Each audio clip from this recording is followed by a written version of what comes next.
Good morning, everybody. I'm just waiting to see if this is actually going live.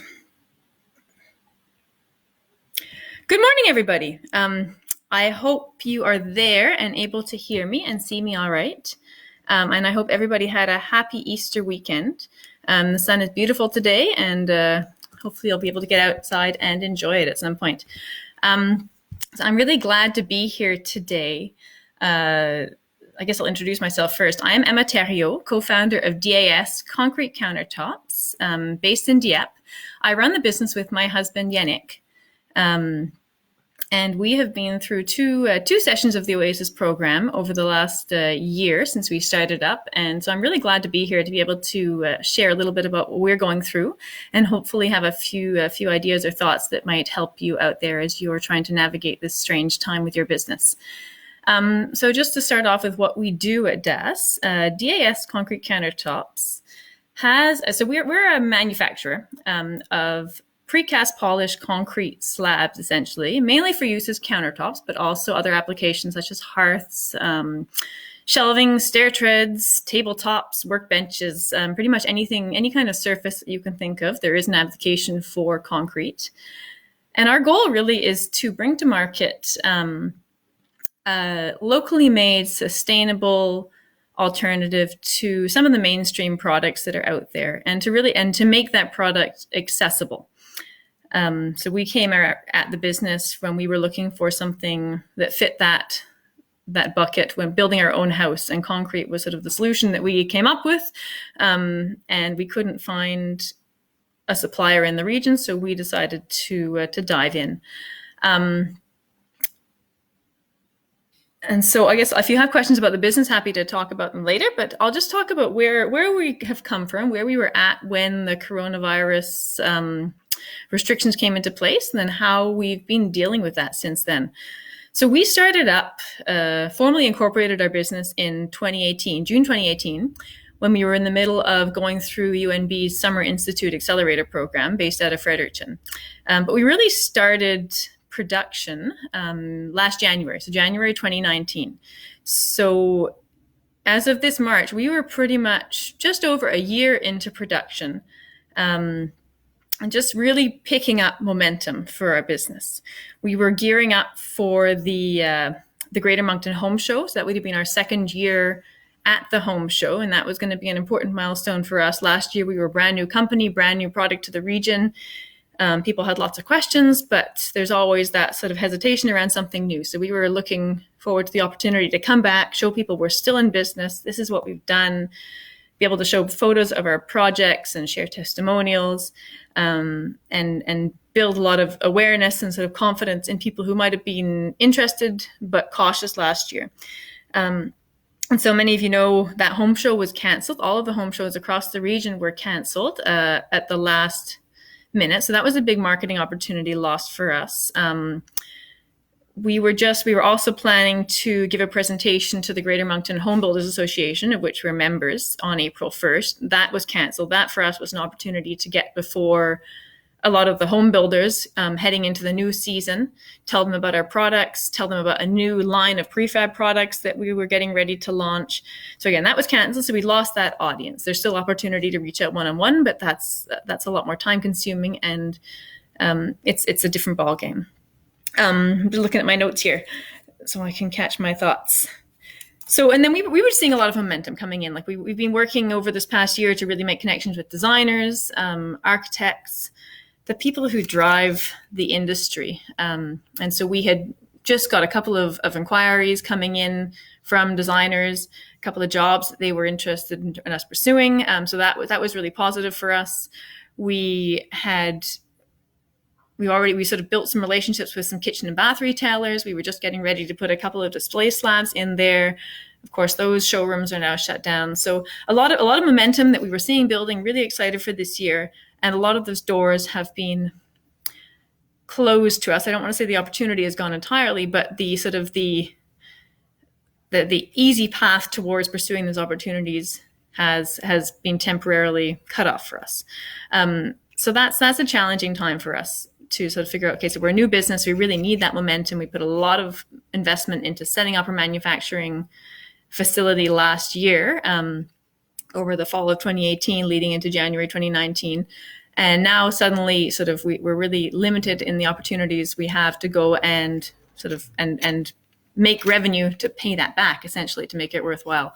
And I guess the other thing I was going to say, so we have decided, based on sort of the restrictions that are out there, when the state of emergency was announced, we decided, okay, so we have a sort of a small showroom in our space in front of our production facility that we had been in the process of setting up as a more of a formal showroom, so that people come in and see and touch our products. That's really what brings people in, is being able to see it and touch it.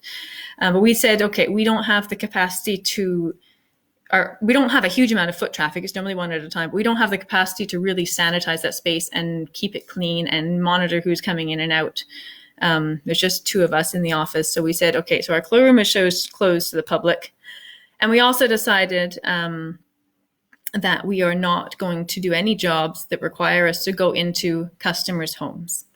So far, the vast majority of our work has been sort of working with homeowners who are looking to update existing kitchens. So that requires going into their homes to template and take measurements. And it requires going back into their homes to do the final installation. So that's a huge part of our market that's lost. We are still able to go ahead with new builds. So if it's going into a new home or a new, I guess a commercial facility that's not inhabited, based on the rules that are in place right now for the construction industry, we are able to pursue those jobs. So and we have got a couple on the go right now, which is great. It's not enough to cover our operating expenses, but it is something.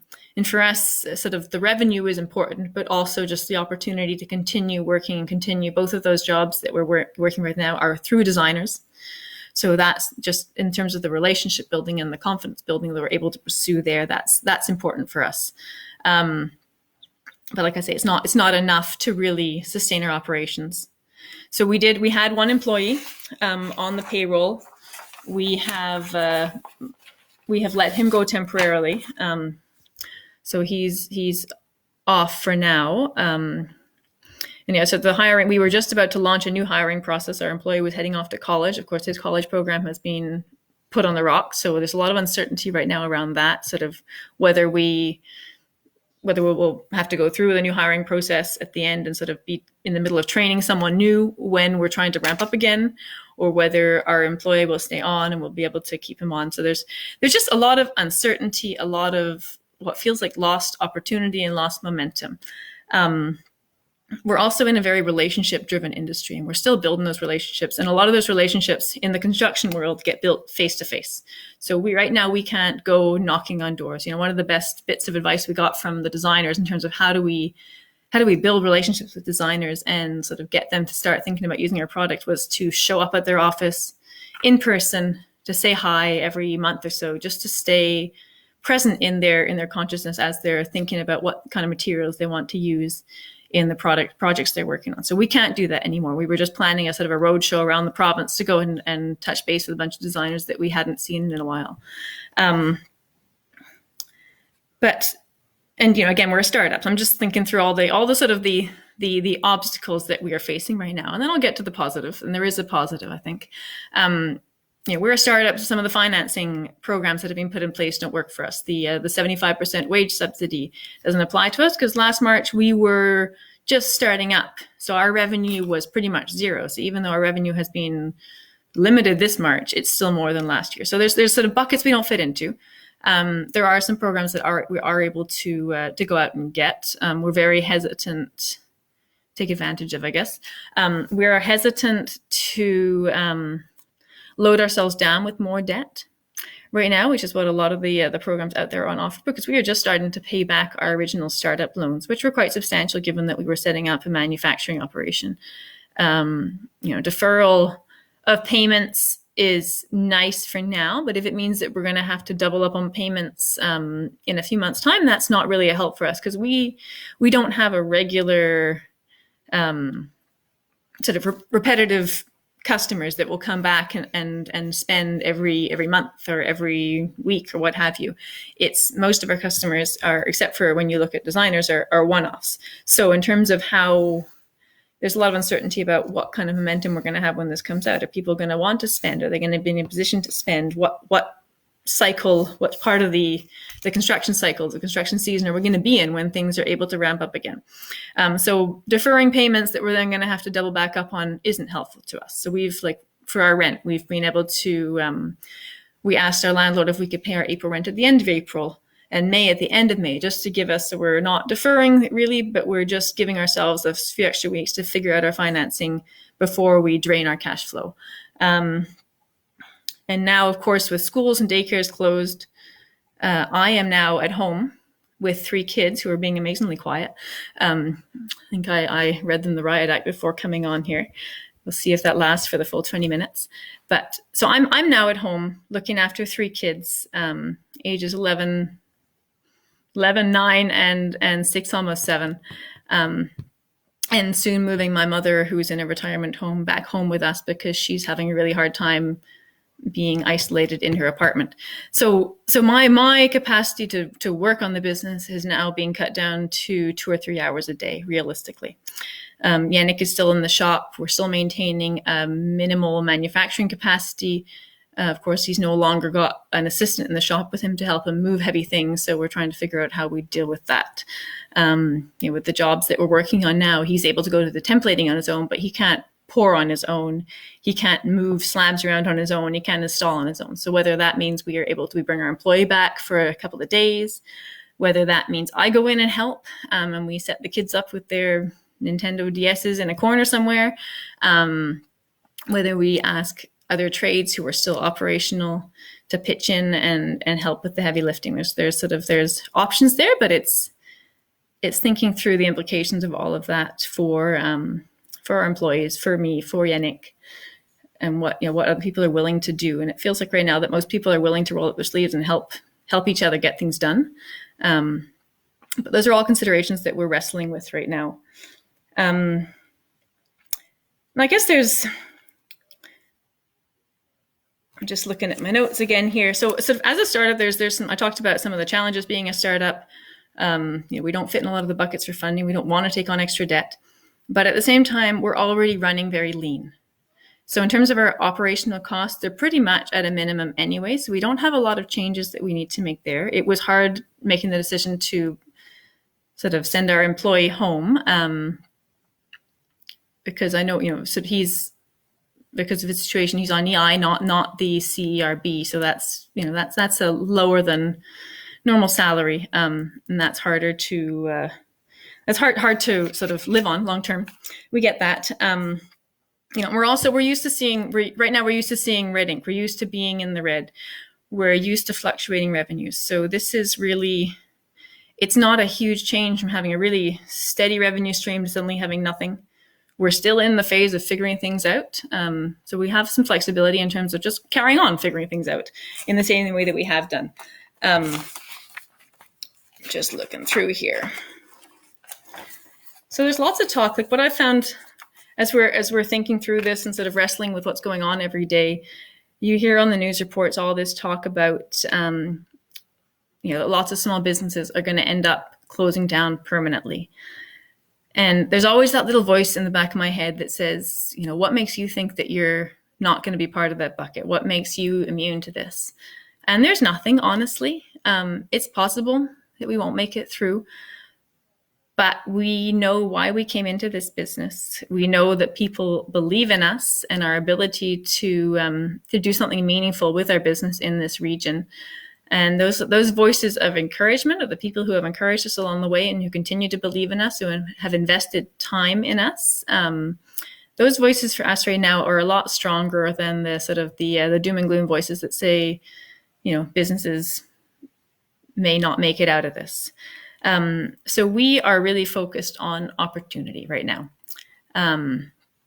If in the end things go terribly wrong or this lasts a whole lot longer than we think and we don't make it through and we've still got a roof over our heads and food on our table and kids who are healthy, then, that's great.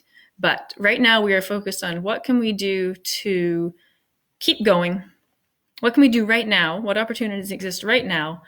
And what can we do to set ourselves up to really hit the ground running when restrictions ease, and maybe be in a better place than we were when we went into this situation. So I guess just to walk through what we see as our current opportunities, and maybe it will help sort of stimulate some of the thoughts that you might have around opportunities. So right now, so there's new builds. We're coming into a new construction season. We can, for now, we're watching very carefully what's happening with the construction industry, but for now, the construction is allowed to continue in New Brunswick. So that means any new builds that do happen, we recognize there may be fewer than planned, are an opportunity for us. So how can we make connections with the people who are planning to build? That's both the contractors, the builders, and the people who are contracting them to build. There's a lot of push around local right now, which I think is fabulous. Local for us means it's local economy, but it's also sustainable in the sense that products aren't being shipped from around the world. All of our countertops are made using locally sourced materials. They're made locally. They are transported from one part of the region to the same part to another part of the same region. So in terms of carbon footprint for transportation, it's a lot lower than something that is being shipped from Italy or Brazil. A slab of granite, say, is shipped to Quebec where it's been fabricated and then shipped over here. So we're hoping that new focus on local products will perhaps draw a few more people to consider concrete countertops that might not have thought of it beforehand. So that's an opportunity for us. And just the whole supply chain, we're really trying to figure out what's happening. A lot of the countertops that people purchase here are actually, the measurements are done by a local company, but they're actually cut to size in Quebec and then shipped back here. We know that construction is shut down in Quebec. So what does that mean for the supply chain? So we're doing a bit of market intel research right now to understand that. The other thing that we see as an interesting opportunity right now, and we're not sure whether we can really seize it, but before the coronavirus came into play, we were geared up to release a new line of prefab products. We just had a catalog printed, I think the day that we decided to shut everything down. So it's for the DIYers, the people who are at home thinking, what can I do with my time and what can I do in my house that I'm now spending a lot more time in? We have an option of providing prefab slabs that people can actually install themselves. The only thing that's missing for us right now is the resources on the how to cut it, how to handle it, how to install it. So we're putting some time into mapping that out. And can we get that going before sort of in short order, in shorter time frame than we were expecting? The last thing, the opportunity we see is outdoor kitchens. So it is feasible that we could go into someone's backyard and install an outdoor kitchen countertop without coming into contact with them. We need to think through that. But as the nicer weather is coming, people are at home, they want to enjoy their backyards. Concrete is an excellent material for outdoor kitchen surfaces. So that's another opportunity we're thinking about. But now, so looking forward. So that's our now. And I know I'm running out of time here, so I'm going to speed things up a little bit. We also see an opportunity to prep for the future. So there's a lot of stuff that we had on our to-do list, more working on the business, that we weren't getting to because we were too busy just handling the day-to-day. So things like developing our SOPs, our standard operating procedures, things like doing an HR handbook for our employees. We learned a lot about being a good employer over the last year and what our expectations are of our employees and how we can articulate them. So is there a chance now, as things slow down, to get that in place so that we are better prepared to hit the ground running and work efficiently as a team when we're back up to full capacity? There's things like our terms for our retailers that we're starting to work with. We haven't put that down on paper yet. There's all sorts of stuff that's on our to-do list, on our strategic to-do list. A lot of the stuff that our mentors through the Oasis program had talked to us about that we've never fully put into practice. So this is a really great time for me at home, when I have limited capacity to be in the shop doing stuff, to spend some time on that. And I would encourage you, if you're in the same boat, if there's not a lot you can do in terms of pushing sales, what can you do? What are those big sort of strategic projects that you've got going that you can spend a bit of time on? It's also a time to think about yourself. Like right now, priorities, when we're talking about setting our priority, it's not just about, what's most important in my business. It's what's important in our life. We're all dealing with a new situation. For me, it's when I think about priorities, is it I've got my kids, I've got my mother, I've got my own mental health, I've got, and then the business. And those priorities shift from day to day. And it's one of the things I struggle with, is really figuring out sort of, where do I want to focus my effort, and being 100% committed to the choices that I make each day in terms of where I focus, and whether that's on my kids, whether it's on the business. And I've been trying to find a routine where it allows me to feel sort of comfortable doing what it is that I've chosen to do in the given times. Sort of how do I find that time for the kids, and how do I make that time for the business in a way that I can be focused on each priority when I'm there.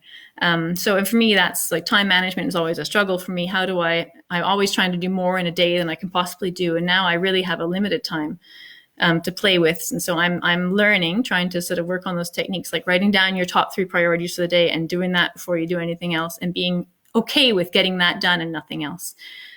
Focusing on what you're able to do and not what you didn't get done.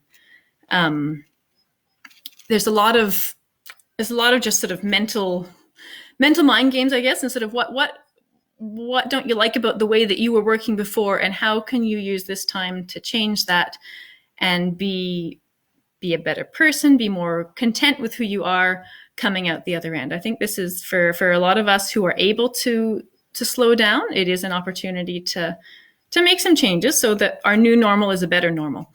In terms of my advice for going forward, and I know I'm just about at my time, and I'm going to wrap this up as quickly as I can. There's a few things I would say to you. I would say look for opportunity in the situation. Find it. There is always opportunity. Whether it's an opportunity to sell to a new customer, or to shift your business towards where you want it to go, to work on your business rather than in your business, just to build connection with your customers without trying to sell to them. There's a lot of talk right now about how that is really valuable going forward. Take the time to do some of the hard stuff. If you haven't spent some time really getting a grip on finances, on the finances of your business, and just how to do finances, there's a whole lot of resources out there right now, webinars and free courses or discounted courses that will allow you to do that. Be realistic about your expectations. If you're handling kids at home at the same time, you can't work like you were. Be okay with that. Focus on what you got done in the day, what you didn't get done. Stay connected through things like this. That is so important. Listen to the advice of other people, but in the end, make your own decisions and find. You don't have to listen to everyone. You don't have to do everything. There's so many resources out there right now. Choose the ones that build you up, or where you have an opportunity to build others up. Don't try to do it all. And in the end, make your own decisions. You're the only one who knows all of the variables that you are playing with. So trust yourself, listen to other people, take their advice, but make your own choices and be okay with that. And don't feel like you have to justify, and don't judge. There's a lot of judgment going out around right now, and nobody really knows all of the situations that we're all dealing with. So just do what you know to be right to yourself and true to yourself, and be okay with that, and ask for help. I found we had a lot of funders who were involved in our project, and they haven't been coming to us, but they're so busy. So if you need help, even if it's just to let people know who are involved in your project, go touch base with them, let them know where you're at. Maybe they'll just have a word of encouragement. Maybe they'll be able to help you with your cash flow. Who knows? They probably can't work any miracles, but it's worth just taking the time. You reach out and let them know that you're there, and they will be able to help you, even if they don't have the capacity to go knocking on every door of all of their clients. And I guess the last thing is, remember, if you want to push on with your business, Sylvie said this a couple of weeks ago, remember why you're in it. Go back to your why, write out your vision statement, and just stick with that. For those of you who were on Mark Symes's webinar last week, he said something that's really stuck with me, and I'll leave this as my last thought.